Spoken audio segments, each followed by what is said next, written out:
자, 이번 소식부터는요, 동아일보 이재명 차장도 함께하겠습니다. 어서 오십시오. 네. 자, 지금 정유라 씨가 검찰에 또 증인으로 출석을 했습니다.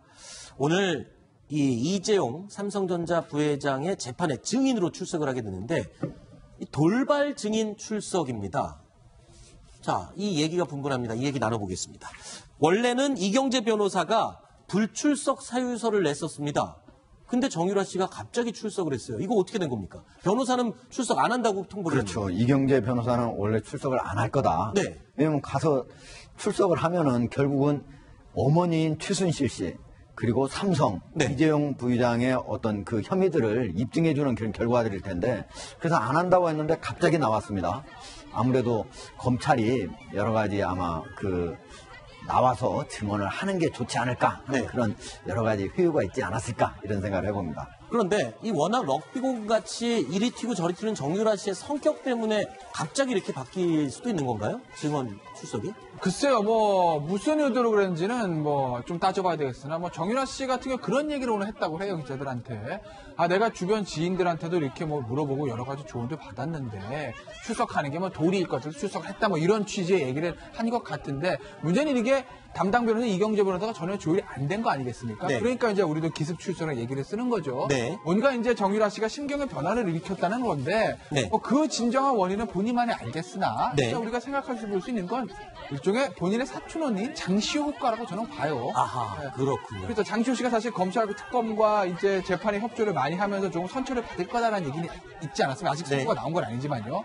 아마 정유라 씨도 그 모델을 본 거 아니겠습니까? 그렇군요. 최대한 협조를 해야 내목이 좀 편해지겠다. 아마 이런 생각하지 않았을까 싶어요. 그 얘기 잠시 후에 나누도록 하고요. 소정석 편집장님. 네. 어떻습니까? 이 정유라 씨의 모습이 조금 달라졌어요. 어떤 점이 가장 눈에 띄었습니까? 그러니까 과거에는 이제 입국할 때도 그렇고 모양이 굉장히 뭐랄까요 자유분방한 모습, 네. 네, 그런 모습으로 해서 과연 그때도 이제 여러 가지 말이 많았지 않습니까? 네. 어떤 개념이 있냐 없냐 해가지고 비판도 많이 받고 그랬었는데 오늘 보면 상당히 이제 뭐랄까요 좀 단정한 모습이었던 그렇죠. 것 같아요. 굉장히 단정한 모습이고 그 모습은 한편으로 본다면은 이제는 좀 지난번에 덴마크에서 들어올 때와 달리 네. 상당히 이제 일상생활이 좀 적응한 모습이라고 할까요? 그 아이의 엄마로서의 그런 모습들, 네. 조금 더 성숙한 모습 네. 이런 모습을 좀 보여주고 있고 그에 따라서 여러 가지 또 향후의 재판 같은 이런 부분에도 좀 이미지에 좀 신경 쓰는 것 아닌가 네. 이런 지금 관측도 나오고 있습니다. 그렇군요. 그래서 이 정유라 씨의 증언 내용을 한번 살펴봤는데 깜짝 놀랐습니다. 조금 전에 장시호 씨의 모델을 삼은 게 아니냐라고 했었는데 법원에서 굉장히 주목할 만한 진술들을 쏟아냈어요. 이게 지금 어머니를 좀 불리하게 하는 증언들이 아닐까 싶은 내용들이었는데 지금 상황보다 불리해진 거 맞죠? 그렇죠. 자, 보시면 특검 네. 이렇게 물었습니다. 야, 말교환 블라디미르 어떻게 된 거야? 네. 모르게 됐니? 이렇게 물어보니까 아니요. 말이 바뀌기 전날 엄마가 삼성 관계자 3명과 공항에서 만났어요. 이렇게 얘기를 합니다. 네. 그러니까 말교환에 삼성이 개입했다는 얘기고요. 엄마가 삼성이 나만 지원해준다 하면 시끄러워진다고 말의 의미를 바꾸자고 했다. 이 말은 이미 알려졌었고요. 그렇죠. 삼성이 사주마라 엄마가 네 것처럼 타면 돼. 이렇게 말했다. 네. 라는 이제 얘기들을 했는데 지금의 이전 상황보다는 삼성 측 그리고 어머니 최순실 씨, 박근혜 전 대통령도 마찬가지죠. 네. 불리해진 것은 맞으나 결정적인 것은 잘 아니라고 봅니다. 그건 왜 그러냐면요. 독일로 보낸 70억의 뇌물에 대해서 두 단계를 거쳐야 됩니다. 하나는 네.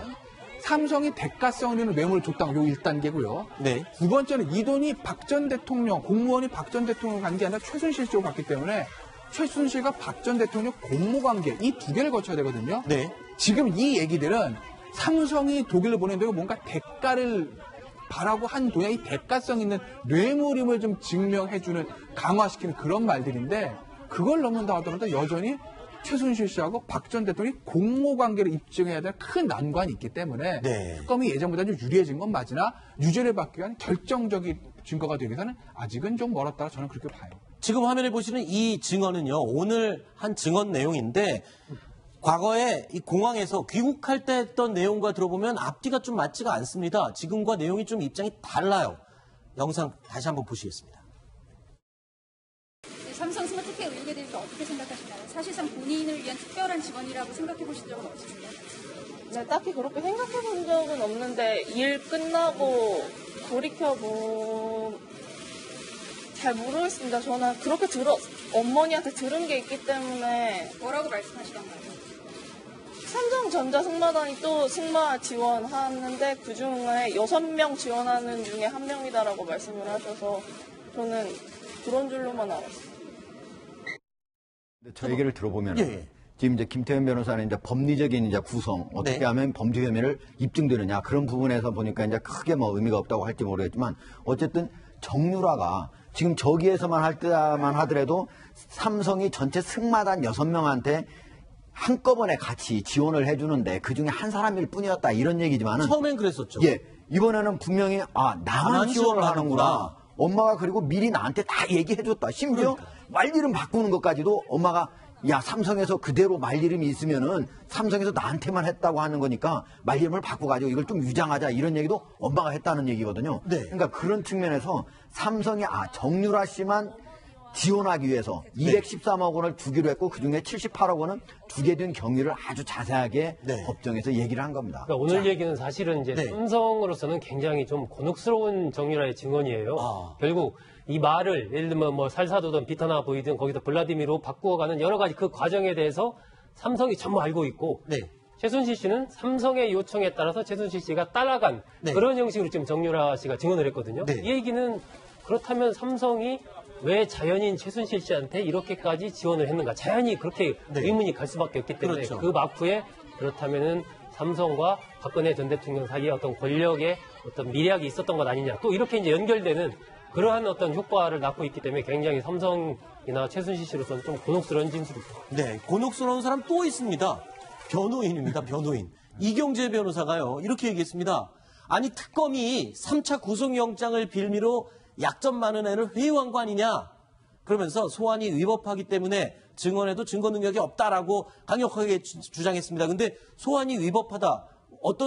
왜 소환이 위법하다고 주장하는 겁니까? 이경재 변호사 생각이죠. 새벽에 불러서 그런 겁니까? 아니 정유라 씨가 자발적으로 나갔다는 거 아니겠어요? 네. 그러니까 장유라 씨가 무슨 애도 아니고 네. 애 엄마인데 그렇지 네. 않습니까? 그러니까 본인은 어떤 자발적인 의사를 가지고 간 것이기 때문에 그리고 그런 의사를 가지고 법정에서 선서까지 하고 증언한 것이기 때문에 이경재 변호사의 저 얘기는 좀 법리적으로 타당하지 않은 것 같고 다만 같은 변호사 입장에서 이해가는 측면이 있어요.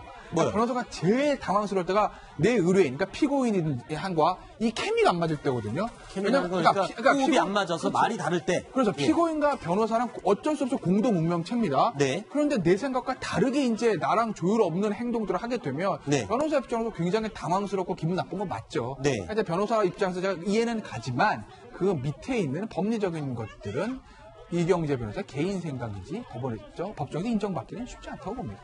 실제로 이제 이경재 변호사 같은 경우는 이미 나이가 한 70세 거의 다 네. 돼가잖아요. 네. 그러니까 정유라 씨하고 이렇게 얘기를 해보면 잘 안 맞을 가능성이 높아요. 너무 나이 차이가 많잖아요. 근데 제가 많아서 그 얘기가 안 될 리가 있겠습니까? 그런데 이제 어쩌면 이경재 얘기하는 변호사 거죠. 같은 경우에는 네.